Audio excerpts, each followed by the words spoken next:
ปีใหม่นี่การกินเหล้ากินเบียร์ก็กินให้ระวังในเด้อพี่น้องให้เลือกขวดกินเด้อเหล้าบางขวดนั่นกินแล้วเว้าใหญ่เหล้าบางขวดก็กินแล้วก็นอนคลอ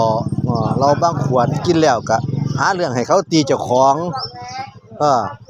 บางขวดก็กินแล้วเว้าใหญ่เว้านักเลงเออบางคนนั่นกินถือขวดกินแล้วหลงฮอดเจ้าของเพิ่นว่ามึงฮู้บ่ว่ากูเป็นไผเพิ่นว่ากินเหล้าลงไปแล้วหลงฮอดเจ้าของได้ปัดมึงฮู้บ่ว่ากูลูกไผเพิ่นว่าเว้าใหญ่อยู่เด้บัดสิซ้ำมันหลงชื่อเจ้าของคันกินก็ให้กินระมัดระวังเด้อพี่น้องเด้อขวดใดมันเป็นจังไดก็